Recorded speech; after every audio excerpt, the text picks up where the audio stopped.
So I'd like to have a look at Irimi Nage today, from the point of view of teaching it to beginners and the sort of things that I generally see people struggle with the most. One of the things where people struggle is not making enough space for them to enter. Yeah? And one of the ways to achieve that is by using rasen, the spiral connection. So what I'm trying to do here is basically create a space for myself to already pass and get far enough behind. So I present palm up, which makes it a little bit easier to then get this overhand twist. Yeah? And what I'm doing as well is I am trying to bring her forward slightly, so just enough so her toes start to bite. Yeah? I don't want to go so much that she's tempted to step, because then I'm pulling and it starts to turn into something else. So from static form, I'm just generating just enough twist so I can create a space for me to go by. And also, the added benefit of this is it's a lot harder for her to punch me with that arm there or kick me with any real force. Yeah? So the way I generate that is I just hook my thumb over and then I do it with my hips. Now you can even get more, especially with people who have stiffer arms. You might have to use a bit of extra body movement. But the key is, again, I'm keeping it in front of me. I'm not doing this, because that, even though she very kindly let me do it, relies very much on my strength to be able to do that, whereas even just that slight turn, hip turn, is going to give me that opening there, okay? So that's step number one, rasen, spiral connection. Then the Irimi part of the technique, Irimi meaning entrance, yeah? So I've got to get far enough behind so I'm getting into this space here, and I can then take the balance with my body movement. Yeah? So it's no good if I'm here, because then I'm having to pull her down on me and I don't have this spiral again down through the back. Yeah? And then from there you can, if you know how to take the head, or if they're much taller, you can use your hands or collar grab, or, you know. What can happen with this is that if you do too much of it, people start leaning forwards.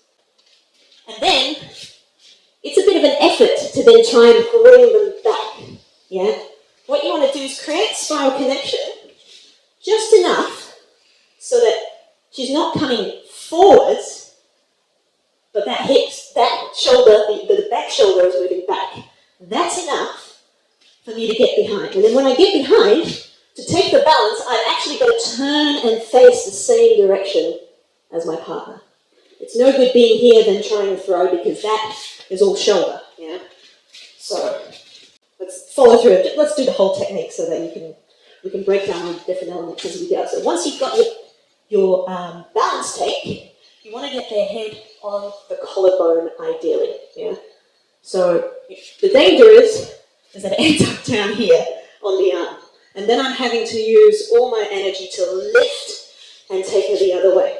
So you can see, right there. Yeah? So body movement wise, enter in as far as you need. Sometimes you need multiple steps, lots of little slides. As far as you need. And then you've got your tenkai movement, which is just turning on the balls of your feet in the opposite direction. Okay? So once you're there, use your bicep to create a little bit of support for the head.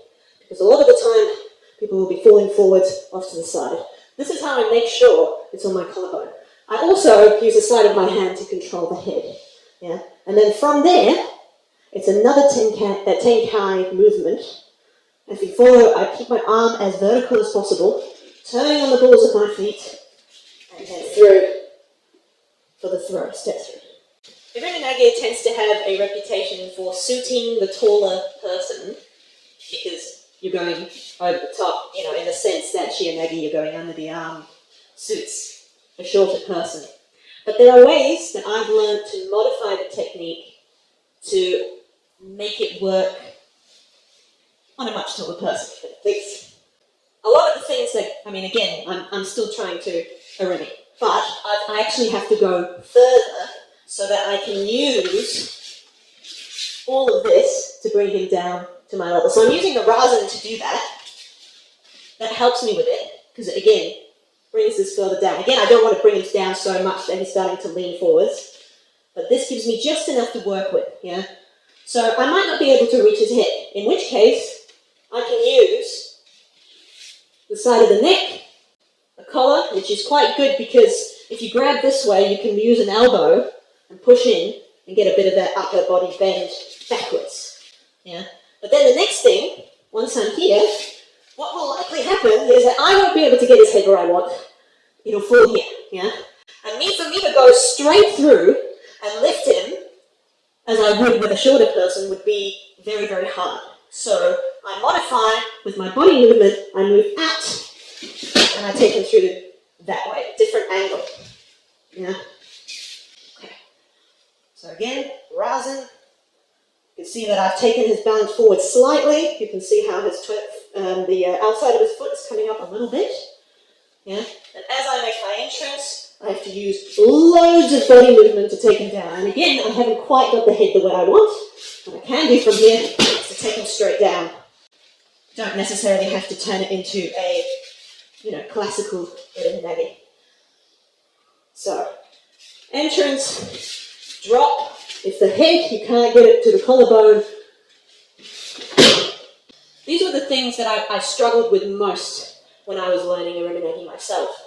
And, first form, second form, it wasn't until I got to here, where I had to do Irimi Nage quite differently, that I really understood how important, how far you have to go in, how much Irimi you have to make to get this to work, to get the actual balance take. Yeah. So with this one, I'm going on the wrong side, yeah? I'm having to go across. But what's great about it is the way his arms end up getting tied up allows me to see where that space is, that space behind that I need to take him into. Shoulder grab, yeah?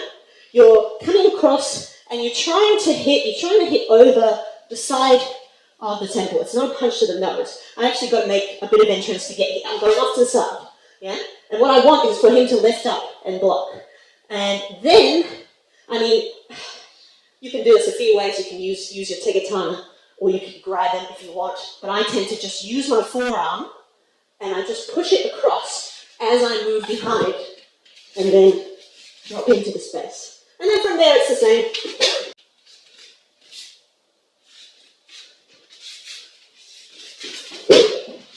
Yeah, so there are many kind of points in the technique where I'm never thinking about trying to do a perfect technique. I use all these forms, especially these static forms, as ways of learning some of the principles that I need when I get into a particular situation, so I can see the options that I've got. I'm not trying to do this textbook, and I don't think there's any. If you can pull that off, great. But 99% of the time, that's probably not going to happen. So I see it as a kind of troubleshooting thing. I'm looking for certain things and trying to make them happen, but it's what presents itself, and I try and do whatever is appropriate. But the sort of things that go wrong, if I get too much of one thing, what can I do to then recover or get something out of it in the way of, Irimi Nage? If I'm getting in, I haven't gone far enough, I know I can use more body movement to get what I want, and now I've got an version of the technique. If the head has gone down to where I don't want it and I can't lift it up, I can change, I can use my body movement to control it, all these sorts of things. And just one thing with the third form, ideally, when I'm going across, I want to get past the elbow. That's one of the things that makes it a little bit easier. If you're going in here, you've got to work quite hard to get across. But if you can get in most of the way you've got to go anyway, you're getting past the elbow, then you can really compress them, and it's a little bit easier to control this takedown here.